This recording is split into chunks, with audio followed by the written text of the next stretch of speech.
మీనము వారికి గనక చూసుకున్నట్లయితే రాశిలోనే శని యొక్క సంచారం ఏలినాటి శని నడుస్తూ 12వ స్థానంలో శని యొక్క రాశిలో రాహు ఉన్నాడు. మరియు ధనస్థానంలో ఉండే కుజుడు 21వ తేదీ నుంచి 3వ భావంలోకి పరాక్రమ స్థానంలోకి మారుతున్నాడు. 4వ భావంలో రవి బుధులు ఉంటూ చంద్రుడు కూడా అక్కడే ఉన్నాడు 16వ తేదీ. ఈ 16 నుంచి 30వ తేదీ వరకు చంద్రుడు మీకు చతుర్థ భావం నుంచి దశమ భావం వరకు మారుతాడు. కాకపోతే బుధుడు 23వ తేదీకి పంచమంలో ఉండేటువంటి గురు శుక్రుల్ని కలుస్తున్నాడు. అదేవిధంగా 6లో కేతువు. మరి ఈ యొక్క గ్రహస్థితిని అనుసరించి మీకు ఎలా ఉండబోతుంది, ఏ దేవత ఆరాధన చేయాలి అనేటువంటి అంశాలు చెప్తుంది నేనైనప్పటికీ చెప్పిస్తుంది సాక్షాత్ లలితాంబవారిగా భావిస్తూ ఆ లలితాంబిక అమ్మవారి యొక్క అనుగ్రహం మీకు పరిపూర్ణంగా కలగాలని మనస్ఫూర్తిగా కోరుకుంటూ, ఇక్కడ రాశిలో ఎప్పుడైతే శని యొక్క సంచారం జరుగుతుందో ఈ శని ప్రధానంగా కొంచెం ఏలినాటి శని ప్రభావం అనేటువంటిది కొంత మందత్వము, స్లో అవ్వడము, బద్ధకంగా ఉండడం ఇస్తూ ఉంటుంది. అయితే ఎప్పుడైతే ఈ శని నుంచి పంచమంలో గురువు వచ్చి ఉన్నాడో శని ప్రభావం కూడా తగ్గుతుంది చెప్పాలంటే. దీనివల్ల ఏంటంటే కొంచెం క్రియేటివ్ ఫీల్డ్లో ఉండేటువంటి వారికి, ఫ్యాషన్ ఫీల్డ్స్లో ఉండేటువంటి వారికి, ట్రైనింగ్, టీచింగ్ ట్రైనింగ్, కన్సల్టెన్సీ ఫీల్డ్స్లో ఉండేటువంటి వారికి కొంత అభివృద్ధి కూడా కలుగుతుంది.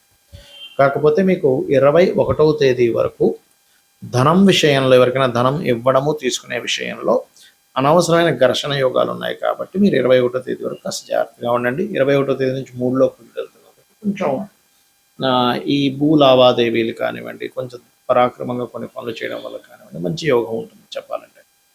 ఇక ఎట్టి పరిస్థితుల్లో భూమికి సంబంధించిన విషయంలో 16వ తేదీ భూమి విద్యా సంబంధించిన విషయంలో 16వ తేదీ ఎటువంటి నిర్ణయాలు తీసుకోకండి. తల్లిగారు ఆరోగ్య విషయంలో కూడా జాగ్రత్తగా ఉండండి. అదేవిధంగా 27, 28 తేదీలు బ్యాంక్ లావాదేవీలు, లాంగ్ జర్నీస్ చేసేటప్పుడు దూరపు ప్రాంతాలకు ప్రయాణాలు చేసే విషయంలో కూడా కాస్త జాగ్రత్తగా ఉండండి.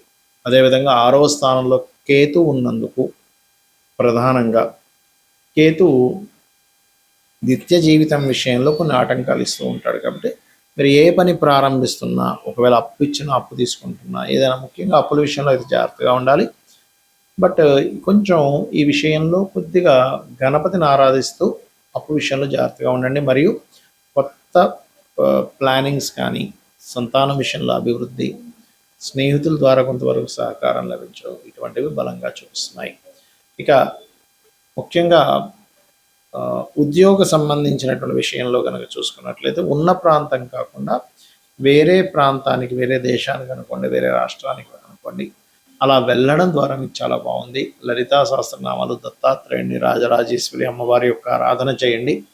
అన్ని విధాలా మీకు బాగుంటుంది. గోచార ఫలితాలు ఒక ఎత్తు అయితే, మీకు ఎప్పుడైనా గుర్తుపెట్టుకోండి మీ జన్మజాతకంలో అసలు ఏ కాంబినేషన్స్ ఉన్నాయని చూసుకోవాలి.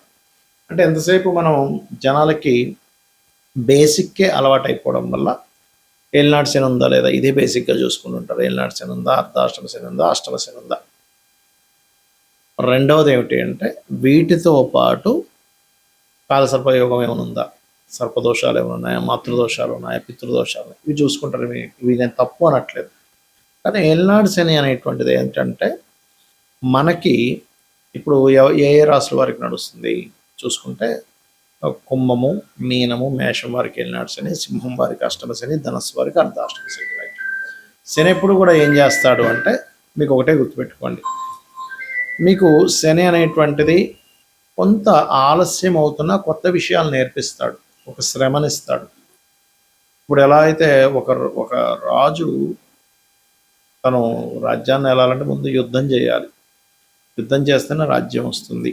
అలాగే ఒక మనిషికి కొన్ని విషయాలు ఒక స్టేజ్కి వెళ్ళాలంటే కొన్ని విషయాలు అనుభవంలోకి రావాలి, అనుభవాలను ఇస్తాడు. అంతేగాని ఇంకా ఏమీ అన్నీ పోతాయి, అన్నీ చాలా విభత్సం అయిపోద్దని అనుకోకండి దయచేసి. అనుభవాన్ని ఇస్తాడు, దాని మీద యాక్సెప్ట్ చేయగలగాలి.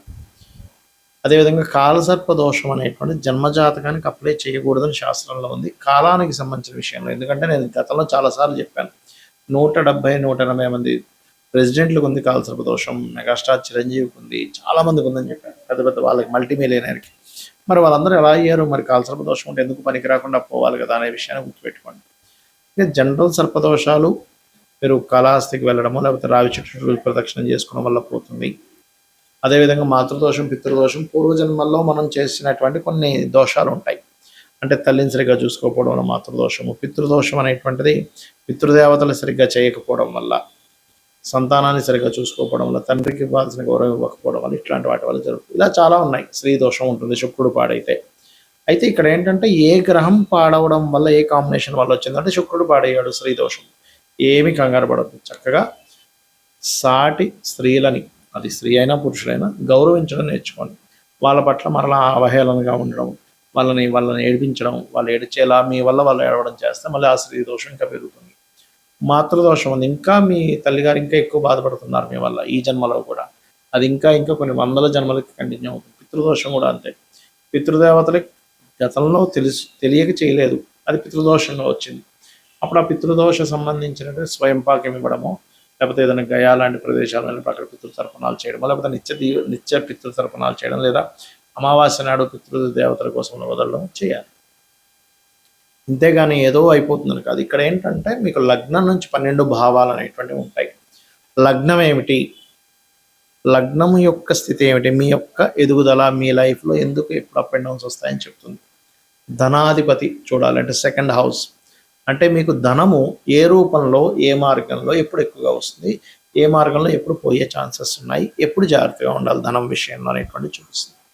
అదేవిధంగా 3వ భావంలోకి వెళ్తే సిబ్లింగ్స్, మీ యొక్క ప్రయత్నాలు ఇవన్నీ ఉంటాయి. అంటే సిబ్లింగ్స్తో మీకు ఉండే రిలేషన్ ఏంటి. కొంతమంది బాధపడుతుంటారు, ఏమిటంటే మా సొంత అన్నయ్య ఇలా చేశాడు, మా తమ్ముడు ఇలా చేశాడు, మా అక్క ఇలా చేసింది, మా చెల్లి ఇలా చేసింది అంటారు. అది పూర్వజన్మల్లో ఉన్నటువంటి కొన్ని కర్మలు వెంటాడుతూ ఉంటాయి ఆ రూపంలో వచ్చి. మన కర్మలన్నీ కూడా మన తల్లిదండ్రులు, పిల్లలు, అన్నదమ్ములు, అక్క చెల్లెళ్ళు, స్నేహితులు, దాయాదులు వీళ్ళ రూపంలోనే వస్తారు, గుర్తుపెట్టుకోండి. ఇవి ఎక్కడి నుంచి తప్పించుకోలేరు. ఇంకా తప్పించుకుందామని ప్రయత్నం చేసినప్పుడు రోగ రూపంలో వస్తుంది కర్మ.